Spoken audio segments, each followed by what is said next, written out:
Oh, reader, come closer. Today we are here to talk about my October wrap-up.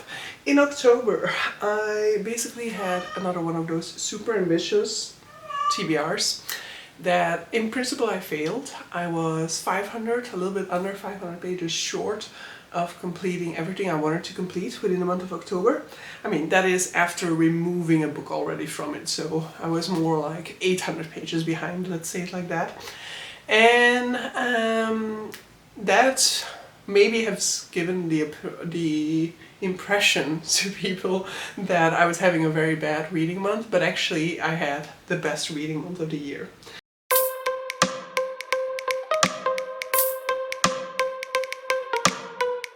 So I have made a page with some stats. Let me pick that up from my end as well to kind of show the numbers of the month. I might try and do this from now for every single month. I make no promises as to me being able to remember that, I promise, but that is kind of going to be my hope and dreams for this particular video. So in October I read a total of 15 books. I read a total of 5,306 pages, highest page count ever, I think. Of these 15 books, 4 of them were owned books, 8 books I got through Storytel, and then 1 book I borrowed from the library. 4 of my reads were physical reads, so those 4 owned books. 2 were ebooks and 9 were audiobooks. Then I also reread 2 books, and the sort of like page count goal that I have on average throughout my days is to have more or less 100 pages a day read. It's not like I don't sometimes go under that, and then I also don't feel really bad about that unless it's like a very low page count, but even then circumstances may make me go like, yeah, whatever. But I'm kind of like aiming for an average of 100 a day. Obviously I'd be more than happy with the average being higher than that, but that's sort of like what I'm aiming for. And in the month of October I read 100 pages a day in 26 out of the 31 days, so definitely we were managing very well. And that is of course because my actual page count needs for the day were much higher, so I had to read somewhere in the 140 pages a day, and that was 140 in the books that were on that particular TBR. And then my TBR at the end of the month of October was at 14. I don't remember what the TBR was at the beginning of the month, so next month I can give you those stats, but at this point in time I can unfortunately not do so. Let's go into the wrap-up. I shall go into it in terms of the order of what I finished. So the first thing I finished in the month of October was The Lights of Prague by Nicole Jarvis. I had started this one already in the final 2 days of September, so I think I had like somewhat over 100 pages left to go in it in the beginning of October. This is a vampire book that is set in Prague, and we are following 2 protagonists. One of them is a vampire, the other is a vampire hunter. And yeah, I must admit that I already remember very little about this book, which is very disappointing because I had read another book by Nicole Jarvis, which is about Artemisia Gentileschi, and it's called Unported in Shadow, and I absolutely loved this one. This was my introduction to the historical figure of Artemisia Gentileschi, and that book I just really loved and stayed with me for such a long time, whereas this one, it's not like I disliked it, I just didn't like it as much. I don't think that there was as much sort of like interest in the plot on my end. I was okay with the characters, but I didn't really love the characters the way that I loved Artemisia within her other book. And so unfortunately for me, this one will fall sort of like in the middle. I do think that I gave it a higher star rating when I finished the book, but at this point in time I think it needs to fall somewhere in the 3-star range because it is just so forgettable. I cannot really tell you any of the plot points anymore at this point in time. Then the month of October was definitely also spent a lot on horror. I read quite a lot of horror throughout the month, and so the first one of those is This Wretched Valley, I think by Jenny Kiefer, I think her name was. And this is a story in which we have some guy who's basically using this sort of technology to try, I think it's for his dissertation as well, he's using this technology to try and find new geological opportunities for climbers. So he's trying to find like the perfect wall for to attract climbers to a region. And so he's using this technology, and he finds this one particular wall somewhere in the US that nobody has ever found yet, that nobody's explored. And one of his friends is like an up and coming climber in the climbing world. She's just landed some sort of a big deal. And so he invites her along with some other people to go over there and climb that wall. When they are like almost there, they're first of all having a difficult time finding the place. They have lunch at some sort of a diner, and the person there already kind of gives them a weird eye when they tell her where they are about to go. So they enter into the woods in the end, and from the beginning we know that they're not making it out. We know that they find the bodies of 4 of the expedition, and that one has gone missing. And so the entire book is kind of like trying to figure out what actually happens. You already know from the beginning it does not have a good ending. And maybe in this particular book that kind of worked against it, because I feel like I didn't have any sort of sense of urgency or of, I don't know what I want to call it, like normally you have some sort of like tension about like, are they gonna make it? Is everything going to be okay? Are they going to die or not? And you do to some extent have that here as well, because of course you don't know in all of these instances like when they are passing away. You don't know what they've passed away from, but ultimately you do know that like they're all gonna pass away except for this one person who's missing. There's still some potential that she didn't die. But yeah, all I can say is that on my end I didn't have this huge feeling of tension throughout. I felt like the book was going pretty damn slow. I think when I saw the cover and I knew that this was about like mountain climbing, I was expecting to spend a lot more time with mountain climbing and to have the mountain climbing sequences be really tension filled. And they were, but we just don't have too many of them. So yeah, it didn't fully work for me, this one. I think that I went through this one via audiobook, and otherwise I would not have made it through probably. Then I finished. Then October was also the month of the rereads. In the end I only finished 2 of the 4 planned rereads within the month of October, so it was not a huge success on that front, I guess, but I definitely had a great time rereading The Silver Blood Promise by James Logan. So this is his story about our protagonist Lucan Gadorova, I think his name is, or Gadorova, and he has basically been expelled from the academy at a young age because of getting a fellow student killed during a duel.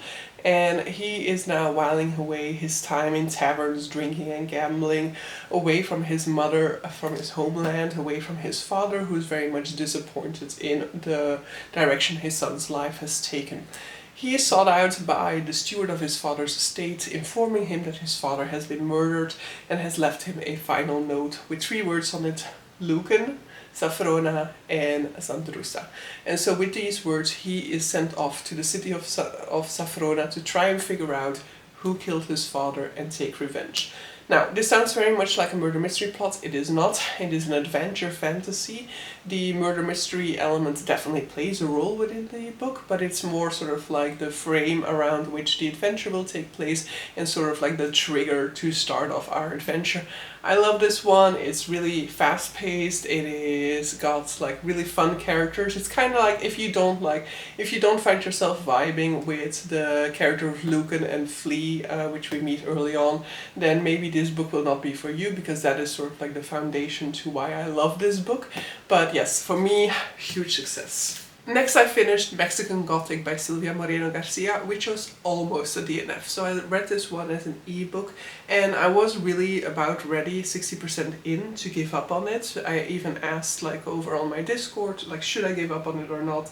And then some people who had read it said like, if you don't like it at 60%, then yes, give up on it. However, for Herkiet, I had to read a book which was written by a Hispanic author within the months, like between the 15th of September and the 15th of October.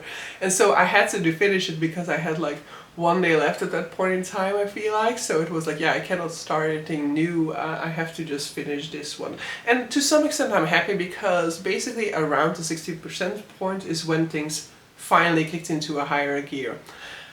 I want to say that quite a few experiences with horror within this month has taught me that I don't really like the dragged out sort of like, is something weird going on or is it just in their heads type of part of the book.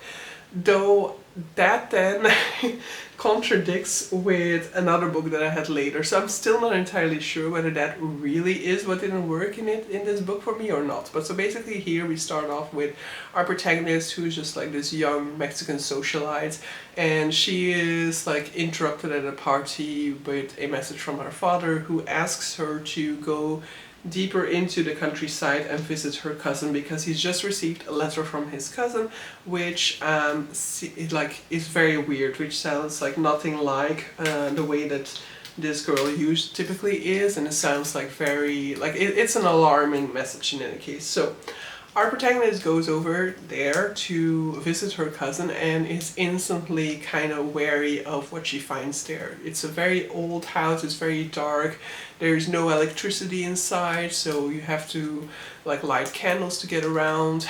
Sound travels very far and like they're not supposed to be saying anything.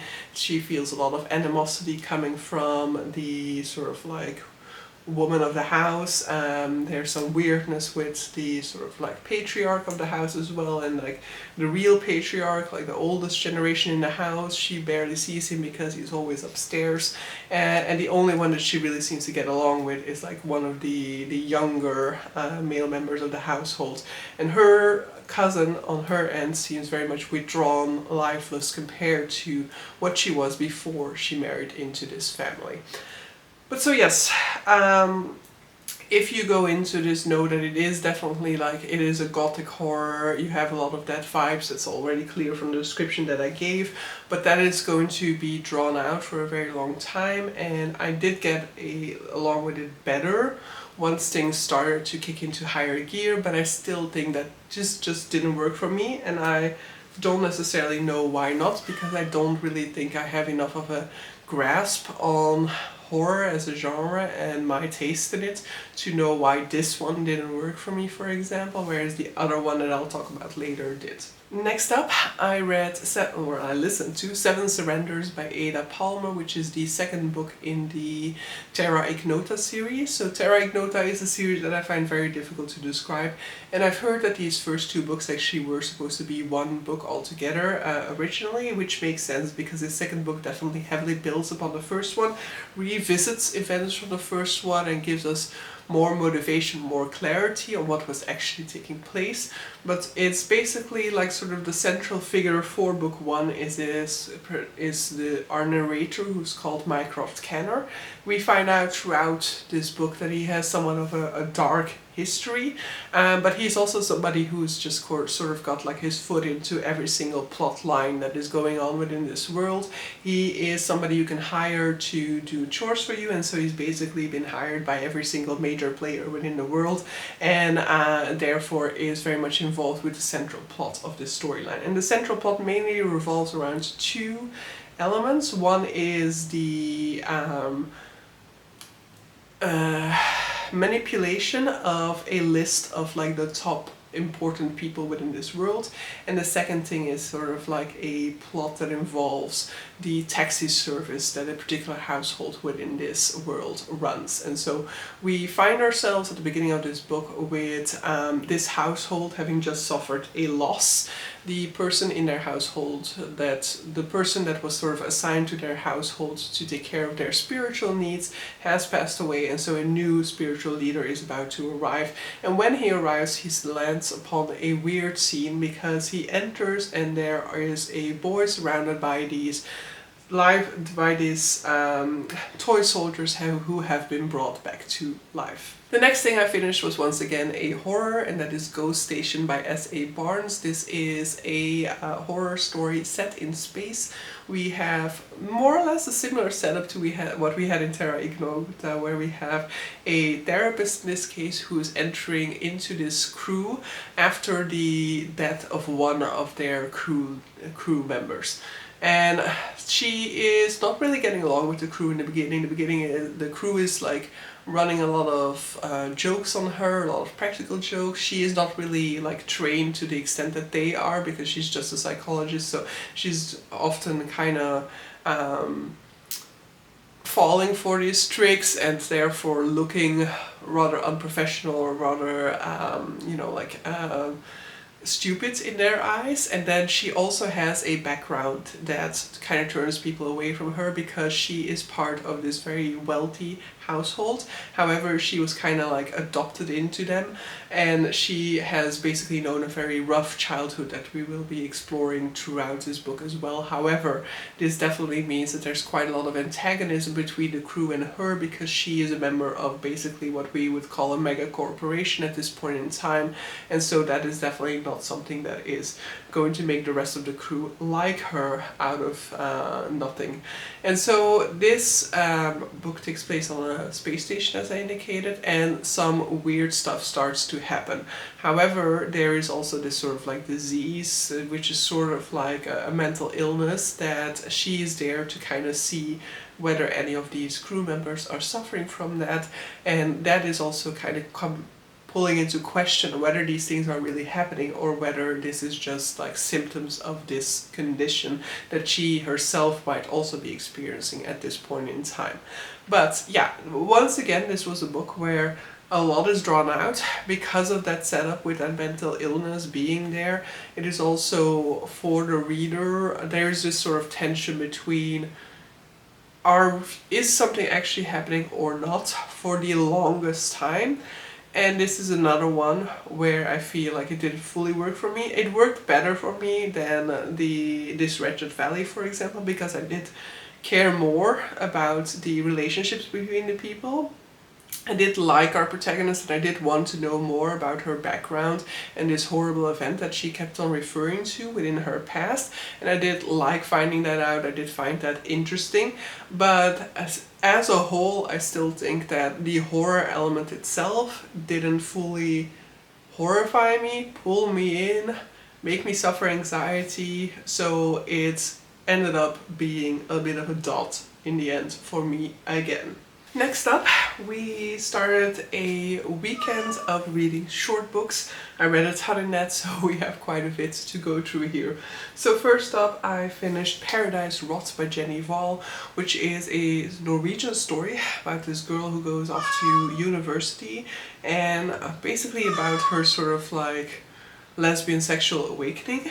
She meets a girl there originally in like the place where she is first taken in, this sort of like temporary place where they can all live as newcomers, and there she meets this girl, and then they end up deciding to kind of move in together, co-house, and between the two of them there's quite a lot of sexual tension that is building, while she's also being kind of approached by this young boy in the neighborhood who is attracted to her.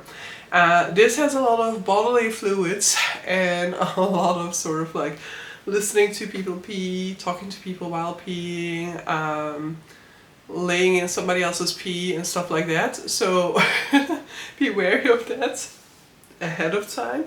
But I did really think it was good. It was really powerful. It had a real strong atmosphere to it.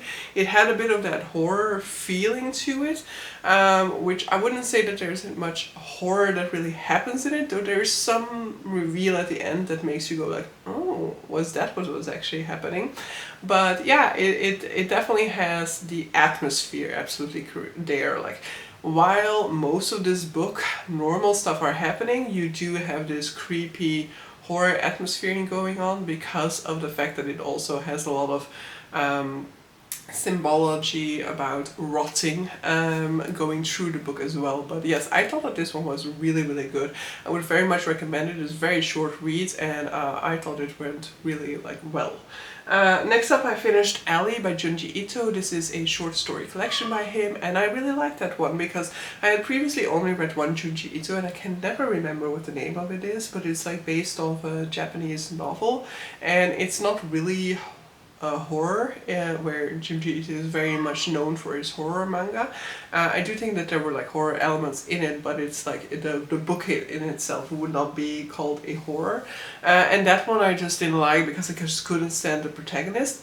but these short stories I found really, really interesting, and they always had these sort of like very creepy concepts. So a short story collection is always a little bit of a danger, but I think like this one, it worked very well. And I don't know whether that is also because it's just like visual, and so compared to like written short stories, it's just like you go through them so quickly that you maybe don't have as much sort of like reservations about some stories being less than others, because you go through them that quickly and they still have these very interesting creepy visuals around them. But in any case, I really enjoyed going through this collection.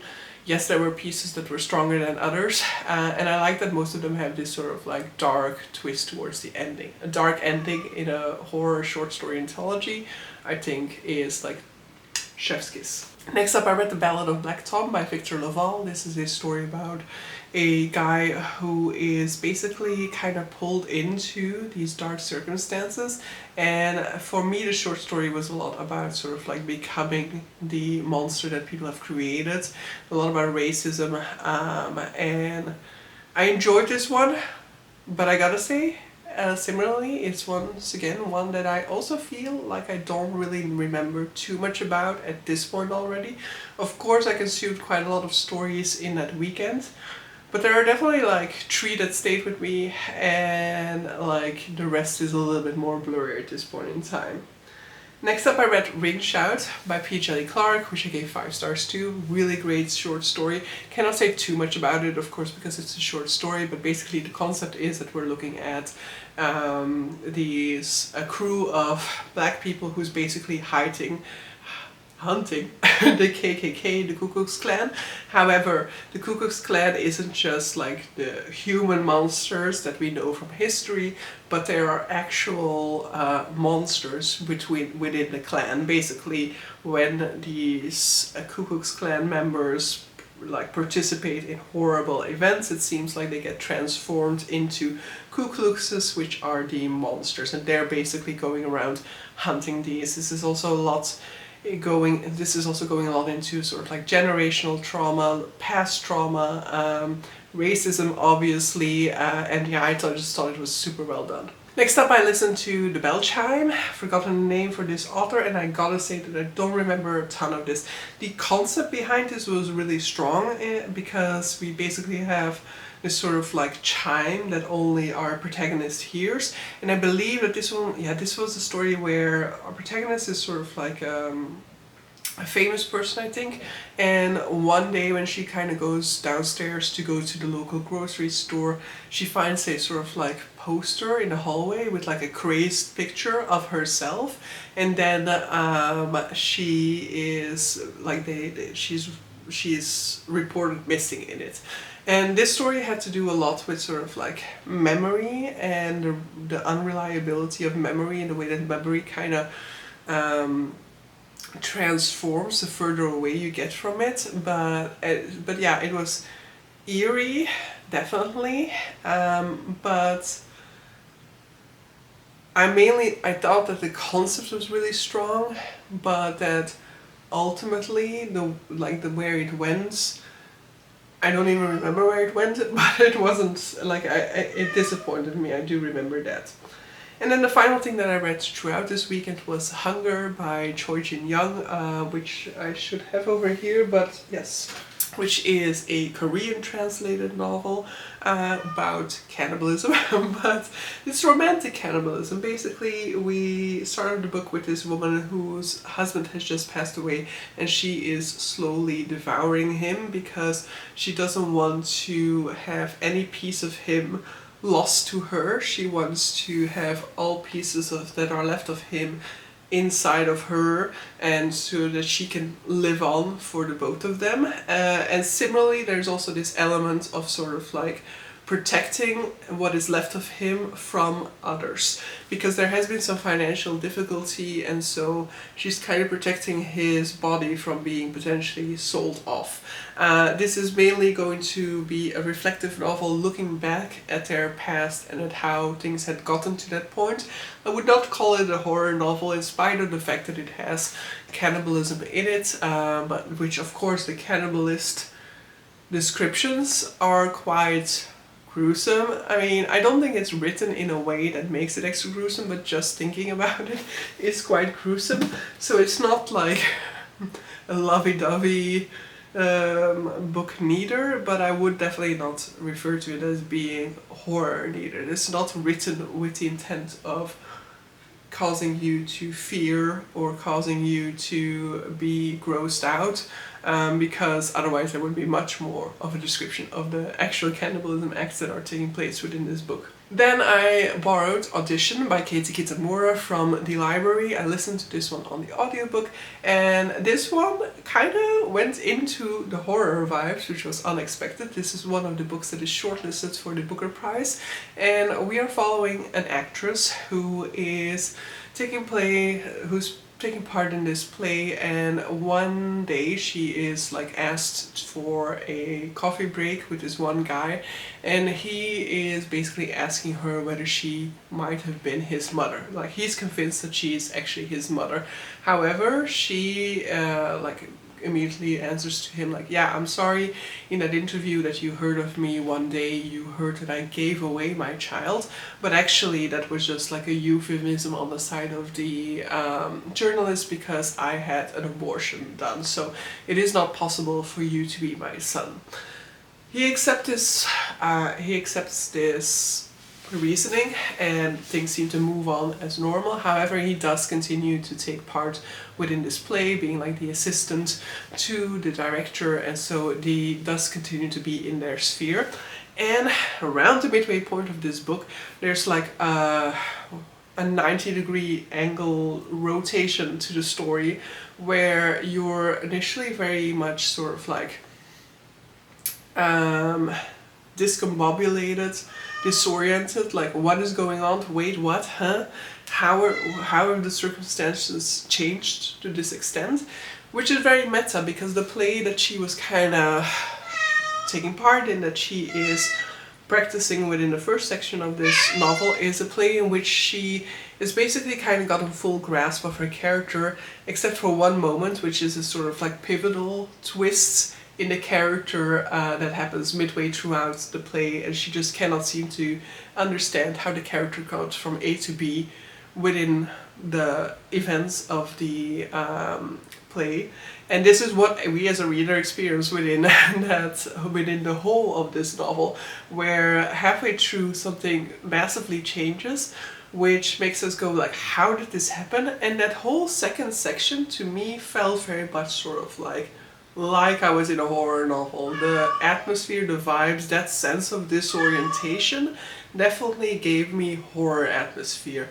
I thought that this one was really well done. I had expected not to like it, because I knew that this one was sort of like the hit or miss. I knew that the chair of the Booker Prize, Roddy Doyle, really loved it, and I have read that Roddy Doyle did not get along with it, so I was expecting to be the one who would fall off of this, but I actually really enjoyed it. It was a total surprise for me because of my low expectations, so maybe it also benefited from me having such low expectations for it, but regardless, I had a great time with it. The penultimate thing that I still finished in the month was Play Nice by Rachel Harrison, which was to some extent also a little bit of a disoriented experience for me, because this is a haunted house novel with a protagonist that shares my first name. So she's called Cleo, which is, if you hear it like that, it might not be such a weird like name that doesn't occur that often, but it's Cleo with an I instead of an E, which does not occur very regularly, and in my language it also means that it's pronounced differently than Cleo with an E would be. And so yeah, I'm not used to seeing my name on the page, and that I feel like did add a little bit to the horror element of this one, because I was constantly being like jolted out of the story whenever I saw the name, and had like jump scares every time I saw my name appear, basically. But so this is a haunted house novel where our protagonist is part of these three siblings. They've had a little bit of a rough childhood when it comes to their relationship with their mother. Cleo is the youngest of the three, so she has the least memories about this period in their life, but basically at some point in time they were taken away from their mother because their mother was an alcoholic, and their mother was convinced that the house that they had moved into after the separation from their father, that house was haunted. Now Cleo is going to the funeral, and there she is handed the keys to the house because this is now their ownership. And Cleo then comes up with this sort of like plan that she is going to, you know, like do a fixer-upper on the house. She's going to completely renovate the house and then sell it off for a profit margin. However, as she moves into the house, weird stuff starts to happen. This is a book that has a frame story, which is the story that I've just explained, but then it also has the diary of the book that her mother wrote about this haunted house in it, along with her mother's annotations towards her of the book.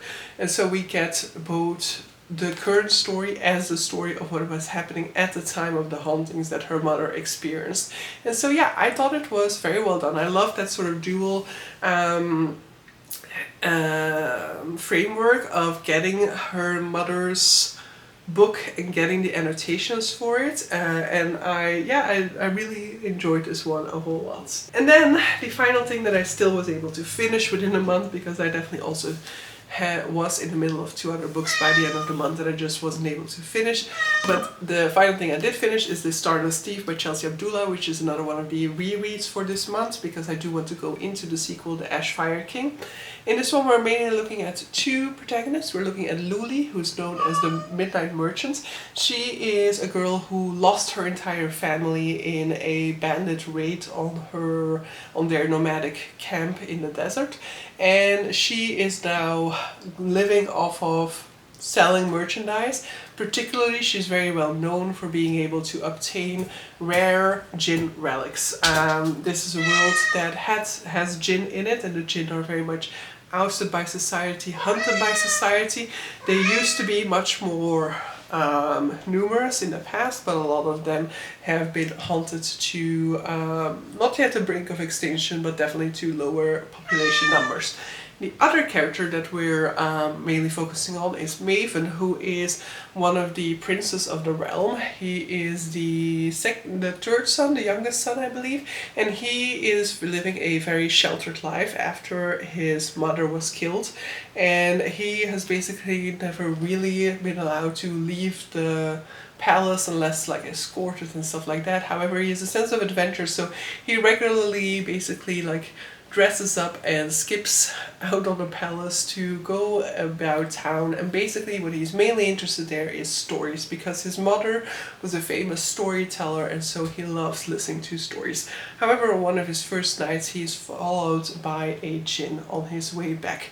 Through circumstances, Luli and Maven will go on a quest together to try and find the jinn artifacts, to defeat all jinn artifacts, which is a little bit of a problem because, due to reasons which I will not spoil here, there's a lot of tension between the two of them. Luli cannot really stand him, and Luli is also hiding some secrets from him as well on her end. But so yeah, that's everything I read within the month of October. I had a really good time with my reading in the month of October.